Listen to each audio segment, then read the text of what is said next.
اما بعد فاعوذ باللہ من الشیطان الرجیم بسم اللہ الرحمن الرحیم قال اللہ سبحانہ وتعالی اليوم اکملت لکم دینکم واتممت علیکم نعمتی ورضیت لکم الاسلام دینا۔ محترم سامعین، قرآن مجید کی آیت مبارکہ میں اللہ تعالیٰ فرماتے ہیں کہ آج کے دن ہم نے تمہارے دین کو تمہارے لیے مکمل کر دیا ہے اور ہم نے اپنی نعمت تم پر تمام کر دی ہے،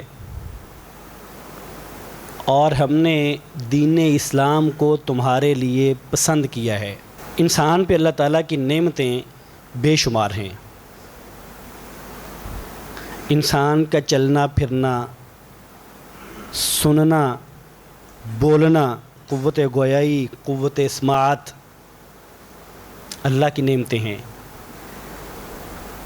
اور بعض لوگوں کو اللہ تعالیٰ نے اس سے محروم رکھا ہے، اور جن کو محروم رکھا ہے وہ درست طور پر اس کی قدر اور قیمت کو جانتے ہیں۔ اللہ کی نعمتوں میں سے اولاد نعمت ہے جو اللہ تعالیٰ نے مجھے اور آپ کو عطا کر رکھی ہے۔ اللہ کی نعمتوں میں سے آزادی ایک نعمت ہے جو مجھے اور آپ کو میسر ہے۔ اللہ نے مجھے اور آپ کو سمجھ اور شعور اور عقل عطا کی ہے، یہ اللہ کی نعمت ہے۔ اللہ تعالیٰ نے بیماریوں سے محفوظ رکھا ہے، صحت عطا فرمائی ہے، یہ اللہ کی نعمت ہے۔ اور قرآن مجید یہ کہتا ہے کہ اگر تم اللہ کی نعمتوں کو گننا چاہو، شمار کرنا چاہو تو نہیں کر سکتے، بے شمار نعمتیں ہیں۔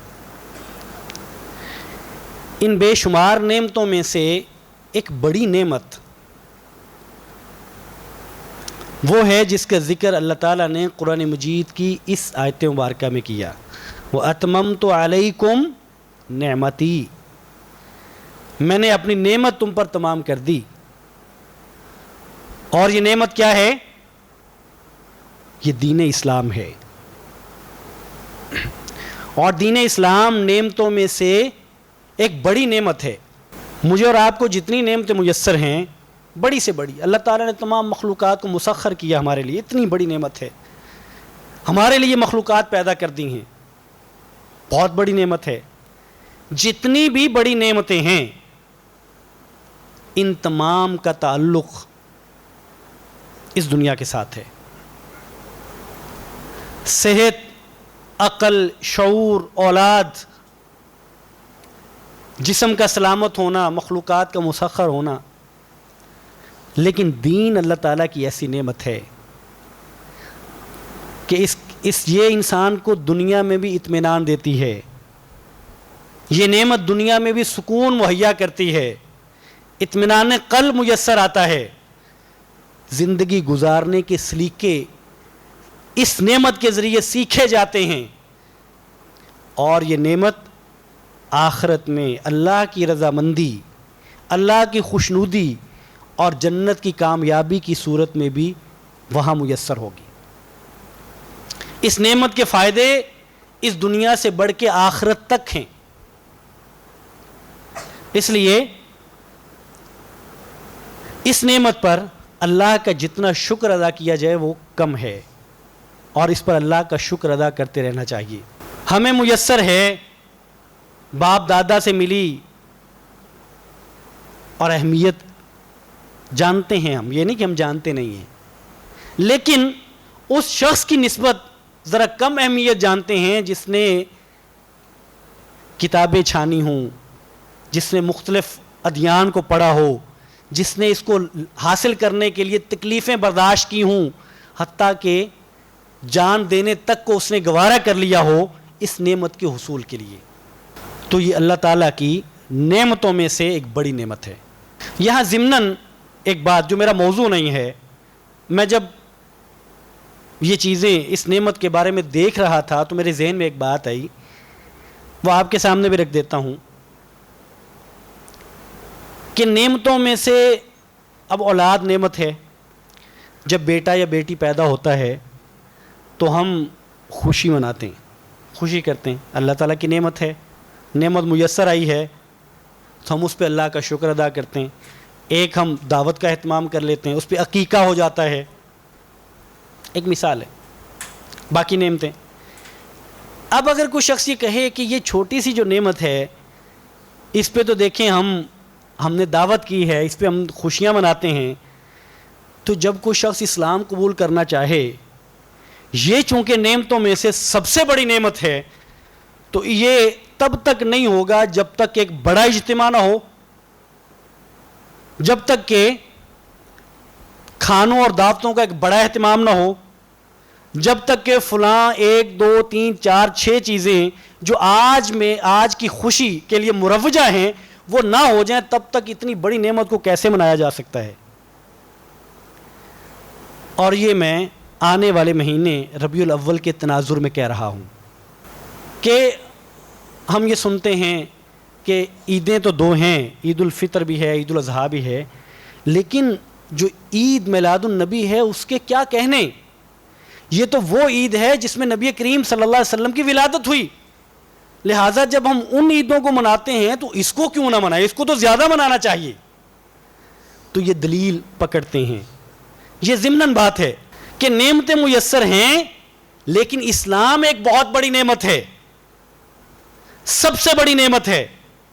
تو کیا خیال ہے، اگر دلیل یہی ہے تو پھر جب کوئی شخص اسلام قبول کرے تو کیا تب اس محلے کو روشن نہیں کرنا چاہیے؟ تب اس محلے میں خاص لباس، لوگوں کو غسل کر کے نئے کپڑے پہن کے جلوس نہیں نکالنے چاہیے؟ اتنی بڑی نعمت میسر آئی ہو، نعمتیں جو اللہ تعالیٰ عطا فرماتے ہیں، اور ان نعمتوں کا جو شکریہ کا طریقہ ہے وہ بھی اللہ اور اس کے رسول نے بتایا ہے صلی اللہ علیہ وسلم، وہ ویسا ہی ہوگا. اس پہ میری اور آپ کی عقل کہ ایک بات کی بنیاد پہ دوسری کو بنیاد بنائیں اور دوسری کی بنیاد پہ تیسری کو بنیاد بنا کے کہیں دیکھیں جی یہ تو عیدوں کی بڑی عید ہے، یہ بات اور رویہ درست نہیں ہے. اس لیے کہ اگر یہ عیدوں سے بڑی عید ہوتی تو نبی کریم صلی اللہ علیہ وسلم جن کی ذمہ داری تھی ہمیں دین کو کامل طریقے سے پہنچانا، نعوذ باللہ من ذالک، انہوں نے وہ نئی ذمہ داری ادا کی. انہوں نے اس عید کو ہمیں عید کر کے کیوں نہیں بتایا؟ صحابہ اکرام نے اس عید کو عید کر کے کیوں نہیں منایا؟ تو گویا کہ دین ہم تک کامل طریقے سے نہیں پہنچا. نبی کریم صلی اللہ علیہ وسلم نعوذ باللہ من ذالک بھول گئے یا جان بوجھ کے اس بات کو ہم تک پہنچایا نہیں ہے؟ تو ایسا نہیں ہے. میرا آج کا موضوع یہ نہیں ہے. آج کا موضوع یہ ہے کہ اللہ تعالیٰ کی نعمتیں جتنی ہیں ان نعمتوں میں بڑی نعمت اسلام ہے جو مجھے اور آپ کو اللہ کی توفیق سے میسر ہے، میرے اور آپ کے پاس ہے. اور اللہ تعالیٰ نے مختلف مقامات پر اس نعمت کا ذکر فرمایا. اللہ تعالیٰ فرماتے ہیں مَن يُرِدِ اللَّهُ أَن يَهْدِيَهُ يَشْرَحْ صَدْرَهُ لِلْإِسْلَامِ. اللہ تعالیٰ جس کو سیدھا راہ دکھانا چاہتے ہیں، جس کی رہنمائی کرنا چاہتے ہیں، جس کو ہدایت دینا چاہتے ہیں، اس کا سینہ، اس بندے کا سینہ اسلام کے لیے کھول دیتے ہیں. تو گویا کہ اسلام کے لیے سینہ کھلنا یہ اللہ کی رضامندی ہے، یہ اللہ کی منشا ہے. اور قرآن مجید میں اللہ تعالیٰ نے وہ بدو جو آپ صلی اللہ علیہ وسلم کے پاس آتے اور اسلام قبول کرتے اور پھر یہ بات کہتے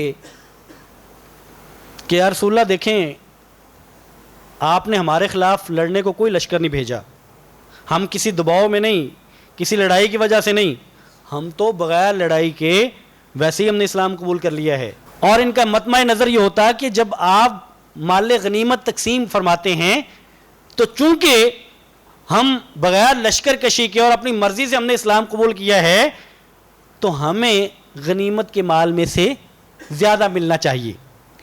تو اللہ تعالیٰ نے قرآن مجید میں ذکر فرمایا یمنون علیک ان اسلموا، اے نبی وہ آپ پر احسان جتلاتے ہیں کہ انہوں نے اسلام قبول کیا ہے.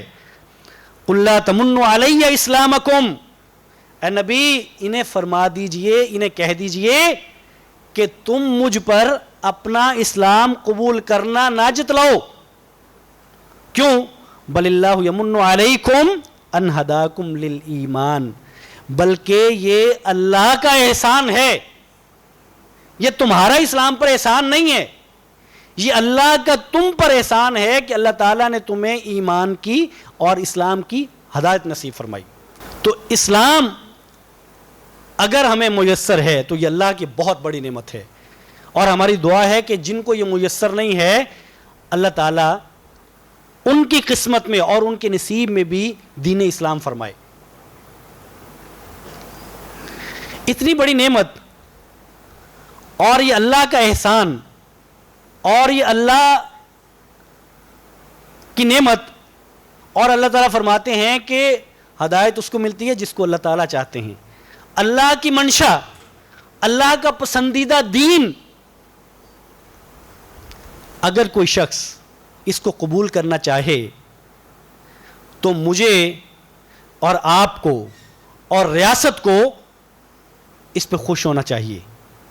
مجھے آپ کو اور ریاست کو ایسے شخص کی معاملت کرنی چاہیے، مجھے آپ کو اور ریاست کو ایسے شخص کے لیے سہولت پیدا کرنی چاہیے کہ یہ شخص اللہ کے دین، اللہ کے پسندیدہ دین کو قبول کرنے جا رہا ہے۔ بدقسمتی یہ ہے کہ میرے اور آپ کے جذبات یہی ہیں، لیکن ریاست اس طرح کے معاملات میں اس کے اور بہت سارے مسائل ہیں، وہ اور طرح سوچتی ہے۔ اس لیے آپ نے اور میں نے دیکھا اور آپ نے اور میں نے سنا کہ وزارت انسانی حقوق نے ایک بل پیش کیا اقلیتوں کے حقوق کے حوالے سے، انسانی حقوق کے حوالے سے، اور بل کا متن یہ ہے کہ پاکستان میں رہنے والے غیر مسلم، ان کو بالجبر ان کے دین سے ہٹایا نہیں جا سکتا، ان کو بالجبر اسلام قبول کروایا نہیں جا سکتا۔ یہ بات ٹھیک ہے، اور آپ کے علم کے لیے میں آپ کو بتاؤں کہ یہ قانون اس بل سے پہلے سے پاکستان میں موجود ہے، اور شریعت کا بھی قانون یہی ہے، لا اکراہ فی الدین، بالجبر، زبردستی، گن پوائنٹ پہ کسی کو یہ نہیں کہا جائے گا کہ تم اسلام قبول کرو۔ اسلام اپنی منشا سے ہے، اسلام کی تعلیمات سامنے رکھی جاتی ہیں، اسلام کے اصول اور ضابطے سامنے رکھے جاتے ہیں، اسلام کا اخوت اور بھائی چارہ سامنے رکھا جاتا ہے، اور اسلام نے تمام طبقات کو جو اعتدال کے ساتھ حقوق دیے ہیں ان کو سامنے رکھا جاتا ہے۔ اسلام بالجبر اپنے آپ کو منوانے کا قائل ہی نہیں ہے۔ لیکن اس بل میں ہوا یہ کہ اس میں یہ کہا گیا کہ اگر کوئی شخص 18 سال سے چھوٹی عمر کا ہے، یعنی ریاست اور عام طور پہ جو ریاستوں کے ہاں بلوغت کی عمر ہے وہ 18 سال ہے، تو اگر کوئی شخص 18 سال سے چھوٹی عمر کا ہو تو وہ اسلام قبول نہیں کر سکتا، اور اگر وہ اسلام قبول کرے گا تو اس کا سٹیٹس ریاست میں مسلمان کا نہیں ہوگا، وہ غیر مسلم کا ہی رہے گا۔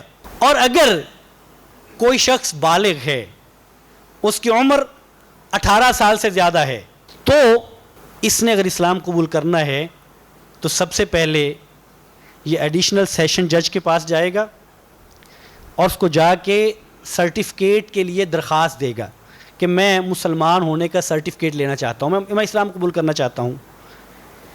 یہ جج 7 دن کے اندر اندر اس شخص کو بلائے گا جو اسلام قبول کرنا چاہتا ہے، اور اسے بلا کے اس کی رضامندی پوچھے گا کہ تمہارے اوپر کوئی جبر تو نہیں ہے۔ اگر یہ شخص وہاں یہ بات کہتا ہے کہ میں اپنی رضامندی سے اسلام قبول کر رہا ہوں، مجھ پر کوئی جبر نہیں ہے، تو پھر سیشن جج، ایڈیشنل سیشن جج اس کو 90 دن کے لیے، 3 ماہ کے لیے اس کو ایک مذہبی رہنما دے گا، اور 3 مہینے کے لیے اس کو کتابیں دی جائیں گی تقابل ادیان کی، جس میں مختلف ادیان کا ذکر ہوگا اور اس کا تعارف ہوگا، وہ اس کو دی جائیں گی، اور یہ 3 مہینے تک اس کا مطالعہ کرے گا۔ یہ آپشنل ہے، یہ اس کی مہربانی ہے وزارت انسانی حقوق کی کہ اس کو اس نے آپشنل رکھا ہے کہ جج کی مرضی پہ اس کو اس کی ثوابدید پر چھوڑ دیا ہے کہ وہ چاہے تو اس کو 3 مہینے کے لیے یہ کروا سکتا ہے، اور پھر جب 3 مہینے کے بعد مطالعہ کرنے کے بعد یہ شخص آ کے یہ کہے کہ میں نے مطالعے کے بعد بھی اسی نتیجے پر پہنچا ہوں کہ میں اسلام قبول کرنا چاہتا ہوں، تو پھر اس کو سرٹیفکیٹ جاری کیا جائے، اور اگر یہ نہیں آتا یا نہیں کہتا تو گویا کہ یہ شخص ریاست کے سٹیٹس میں یہ مسلمان نہیں ہوگا۔ اب یہ ایک بل ہے جو پاکستان کی ایک وزارت نے اس کو بھیجا پاس کرنے کے لیے، اپروول کے لیے، لیکن اس میں اسلام کیا کہتا ہے میں آپ کے سامنے رکھتا ہوں۔ لیکن خوش آئندہ بات یہ ہے کہ اس کو دوسری وزارت نے مسترد کیا ہے، وزارت مذہبی امور نے اور اسلامی نظریاتی کونسل نے، دونوں نے مل کے اس کو اعتراضات اس پر لگا کے وزارت انسانی حقوق کو واپس کر دیا ہے، اور جو اعتراضات لگائے ہیں وہ بالکل بجا ہیں۔ وہ اعتراض یہ ہیں کہ پہلی بات یہ ہے کہ بالجبر تو پہلے بھی قانون میں پاکستان میں جبراً اسلام قبول کرنا تو ٹھیک ہی نہیں ہے، اور اس کی مثالیں ماضی قریب میں موجود ہیں کہ جب سندھ کی 2 بچیوں نے اسلام قبول کیا اور وہاں ان کے خاندان نے اور جو ہندو مذہب کے لوگ تھے انہوں نے اور NGOs نے عدالت میں جا کے کیس کیا، تو ان بچیوں کو وہاں عدالت میں پیش کیا گیا، اور ان بچیوں کا عدالت نے ان سے پوچھا کہ آپ اپنی مرضی سے اسلام قبول کر رہی ہیں یا آپ پہ کوئی جبر ہے، تو انہوں نے عدالت کے روبرو کہا کہ نہیں، ہم اپنی مرضی سے اسلام قبول کرنا چاہتی ہیں۔ تو گویا کہ آج بھی اور اس سے پہلے بھی قانون میں جبراً اسلام قبول کرنا ہے ہی نہیں، نہ پاکستان کے قانون میں ہے اور نہ شریعت میں ہے۔ شریعت بھی یہ نہیں چاہتی، میں بار بار اس بات کو دہرا رہا ہوں، شریعت یہ بات نہیں چاہتی کہ بالجبر اور زبردستی کسی کو کہا جائے کہ تم اسلام قبول کر لو۔ اور دوسری بات نظریاتی کونسل نے یہ کہی کہ یہ قانون اسلامی شریعت، پاکستان کے آئین اور انسانی حقوق، جو بنیادی انسانی حقوق ہیں، ان کے منافی ہے۔ یعنی وزارت انسانی حقوق تو اس کو انسانی حق کی بنا کے پیش کر رہی ہے، جبکہ وزارت مذہبی امور اس کو یہ کہتی ہے کہ نہیں، جس کو تم حق کہتے ہو یہ حق تلفی ہے۔ حق تلفی یہ ہے کہ جب ایک شخص یہ بات کہتا ہے کہ میں اسلام قبول کر رہا ہوں، اور اس بات کی وضاحت ہو جاتی ہے اور گارنٹی مل جاتی ہے، وہ کورٹ میں مل جائے یا کہیں جا کے مل جائے کہ اس پر جبر نہیں ہے، یہ اپنی رضامندی سے کر رہا ہے، تو یہ اس کا حق ہے کہ وہ اسلام کو قبول کرے، یہ اس کا بنیادی حق ہے۔ ممکن ہے کہ وہ پچھلے 6 سال سے مطالعہ کر رہا ہو۔ آپ کو کیا لگتا ہے کہ جب کوئی شخص اسلام قبول کرتا ہے تو کیا پلک جھپکتے ہی اس کو خواب آتا ہے کہ میں نے اسلام قبول کر لینا ہے؟ یعنی وہ شخص اس معاشرے میں رہتا ہے، وہ یہاں کے رہن سہن سے، مسلمانوں کے طور طریقے سے متاثر ہوتا ہے، مسلمانوں کی عبادت کو دیکھتا ہے، اسلامی تعلیمات کے بارے میں اٹھتے بیٹھتے، مارکیٹ جاتے، دوست احباب میں وہ سنتا ہے، اور یہ سننے کے بعد اس کا ذہن بنتا ہے یا وہ مطالعہ کر لیتا ہے۔ تو یعنی جب وہ شخص اپنی رضامندی ظاہر کرتا ہے کہ میں اسلام قبول کرنا چاہتا ہوں، تو ریاست کی ذمہ داری یہ ہے کہ اس بات کی تحقیق کر لے کہ یہ جبرن تو نہیں ہے، اور جبرن نہیں ہے تو یہ وزارت مذہبی امور کی بات درست ہے کہ یہ آئینی حق بھی اس کا ہے اور بنیادی انسانی حقوق میں سے بھی اس کا یہ حق ہے کہ اس کے اس حق کو تسلیم کیا جائے، اس کے اس حق کے آگے روڑے نہ اٹکائے جائیں۔ اور یہ روڑے اٹکانا ہے کہ پہلے اب ایک آدمی، میرے اور آپ کے جیسا آدمی بھی جس کو کچھ شعور ہے، تھانے کچہری کا بھی شعور ہے، وہ ڈرتا ہے، وہ نہیں جانا چاہتا، نہ تھانے جانا چاہتا ہے نہ کچہری جانا چاہتا ہے، مسائل اتنے ہیں۔ تو آپ جب ایک لے مین کو اس چکر میں ڈالتے ہیں کہ پہلے آپ نے فلاں جج کے پاس پیش ہونا ہے، پھر آپ نے 7 دن کے بعد دوبارہ جانا ہے، پھر آپ نے 3 مہینے کے لیے دوبارہ جانا ہے، تو یہ روڑے اٹکانے کی بات ہے۔ اور وزارت مذہبی امور نے یہ بات لکھی ہے کہ یہ بل عملاً یہ بات اس بات کی طرف جاتا ہے کہ لوگوں کے لیے اسلام کو قبول کرنا ممنوع ہو جائے. یہ اسلام کو قبول کرنے کی ممانعت بتاتا ہے یہ بل, جو رکاوٹیں بتائی جا رہی ہیں. اور تیسری بات, وزارت مذہبی امور نے یہ بھی لکھی کہ پاکستان میں اقلیتوں کو حقوق میسر ہیں, اللہ کی توفیق سے میسر ہیں. اور میں اس پہ میں ایک سے زائد خطبات یہاں دے چکا جمعہ کے, اور آپ کے سامنے اس پہ گفتگو کر چکا کہ اقلیتوں کو جو اسلام حق دیتا ہے وہ مجھے اور آپ کو دینے ہیں. ریاست تو دیتی ہے, مجھے اور آپ کو بھی دینے ہیں. اگر کوئی شخص اس محلے سے, اس ٹاؤن سے, اس شہر سے اٹھ کے کسی غیر مسلم کے حق کو چھیننا چاہتا ہے یا دبانا چاہتا ہے, تو میری اور آپ کی ذمہ داری ہے اس کے سامنے بھی دیوار بنے, اس لیے کہ یہ حق اس کو اسلام نے دیا ہے, اس کو جینے کا حق اسلام نے دیا ہے. اسلامی ریاست کے اندر اقلیتوں کو جان کا تحفظ اسلام نے دیا ہے, ان کے مال کا تحفظ ان کو اسلام نے دیا ہے, ان کی عزت کا تحفظ ان کو اسلام نے دیا ہے, ان کے مذہب کا تحفظ ان کو اسلام نے دیا ہے, ان کی عبادت گاہوں کا تحفظ ان کو اسلام نے دیا ہے. نہیں گرائی جائیں گی, نہیں جلائی جائیں گی, اور ان کو آزادی ہوگی اپنی عبادت کرنے کی. اپنی عبادت گاہوں میں جائیں, اپنی عبادت کریں, اپنے قوانین کے مطابق اپنی زندگی گزاریں. ان کو یہ تحفظ دیا ہے اسلامی ریاست نے, اور یہ حقوق میسر ہیں. اور وزارت مذہبی امور یہ بات کہتی ہے کہ پاکستان کا معاملہ یہ ہے کہ یہاں جبراً مذہب کو تبدیل کروانے کے واقعات نہ ہونے کے برابر ہیں, بہت کم ہیں, لیکن ان کی بدنامی اور ان کو عالمی میڈیا میں اور عالمی سطح پر اچھال کر بدنامی زیادہ کی جاتی ہے. تو بہر صورت یہ وہ بات ہے کہ اس پہ پچھلے 2-3 ہفتوں سے بات ہو رہی تھی, سوشل میڈیا پہ یہ بات تھی, اور علماء نے اس پر گفتگو کی, خطبات جمعہ میں بات کی, اور لوگوں کے اس پہ اپنے جذبات تھے. تو آپ کے سامنے یہ بات اس لیے رکھ رہا ہوں, 2 باتیں بتانا مقصود تھا. ایک بات یہ کہ یہ قانون پاس کروانے کی کوشش ہوئی اور یہ مسودہ سامنے لایا گیا, لیکن خوش آئندہ بات یہ ہے, اور میں اپنے نجی محافل میں جب میں دوست احباب سے بات کرتا رہا مختلف لوگوں سے, تو مجھے اس بات پہ اطمینان تھا, اور میں یہ کہتا رہا کہ جب ہم فوری رد عمل دیتے ہیں تو اس کے اپنے فائدے ہیں. جب کوئی قانون پاس ہونے کو جاتا ہے اس پہ فوری رد عمل آتا ہے, اس کا بھی فائدہ ہے کہ ریاست جب غیر اسلامی اور غیر شرعی کام کرنے کے لیے ٹھانتی ہے تو عوامی آواز کے سامنے اور عوامی جذبات کے سامنے وہ پیچھے ہٹتی ہے. یہ پہلو اپنی جگہ پہ فائدہ مند ہے, لیکن دوسری بات بھی اس کو ہمیشہ مد نظر رکھنا چاہیے کہ جب یہ بل پیش ہونے جاتا ہے اور جب مختلف اس کا پروسیس ہوتا ہے مختلف لیول پہ, تو ہمیں بہر صورت ان لوگوں کے بارے میں اطمینان جس قدر ہونا چاہیے وہ ہونا بھی چاہیے.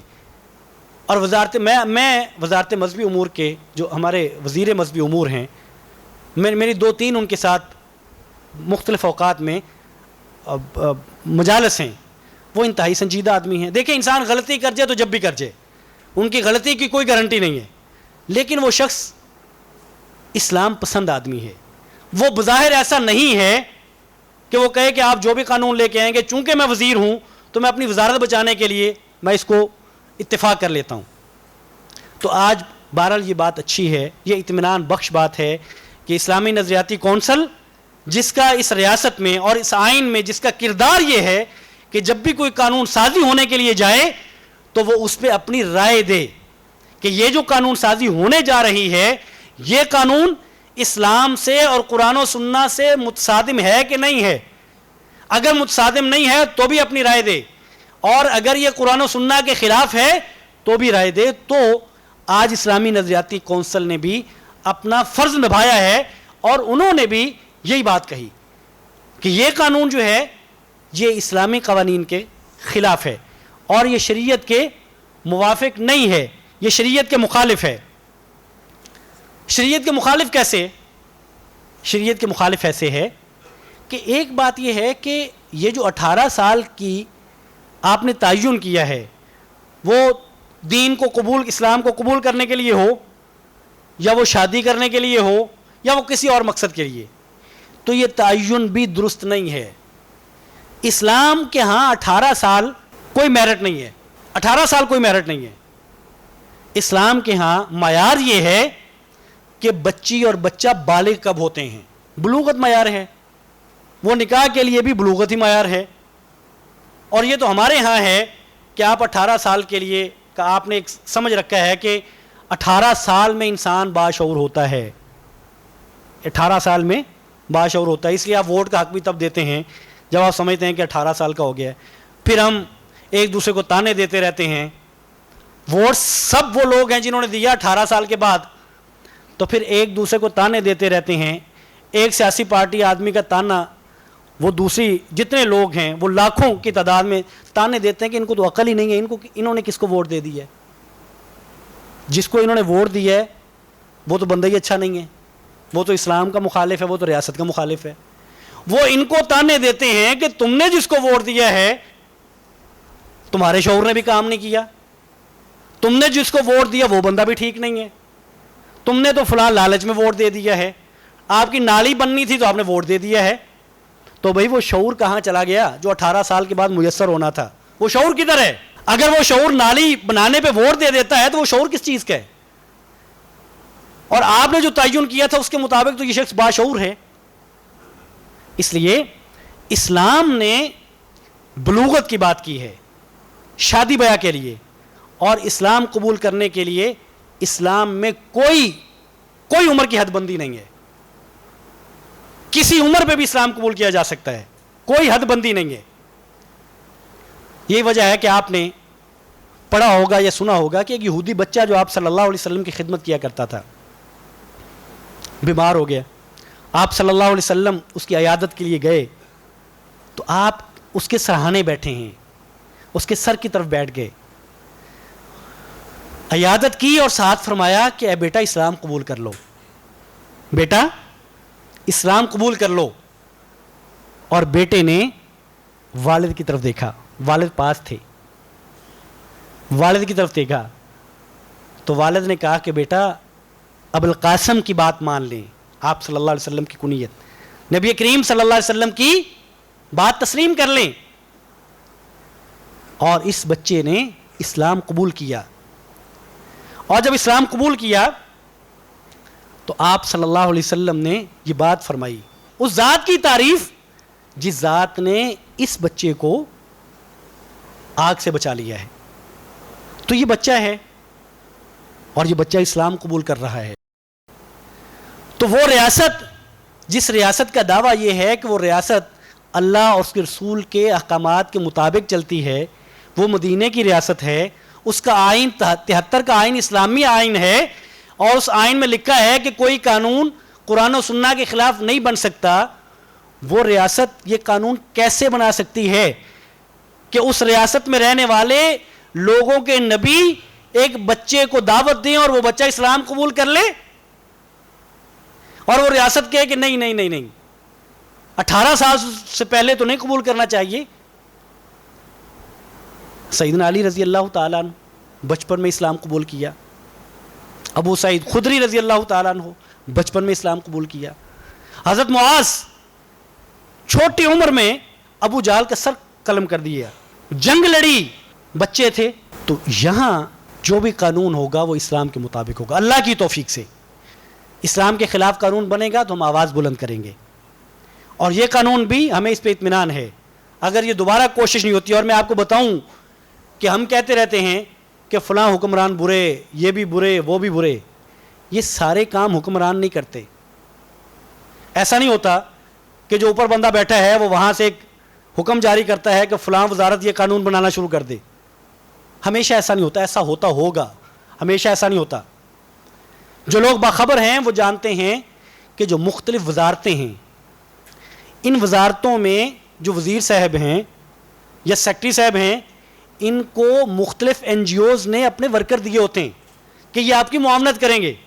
مختلف این جی اوز جو غیر ملکی فنڈڈ ہیں وہ ان کو تنخواہیں خود دیتی ہیں اور ان کے ساتھ جوڑ دیتی ہیں کہ یہ آپ کا ہاتھ بٹھائیں گے.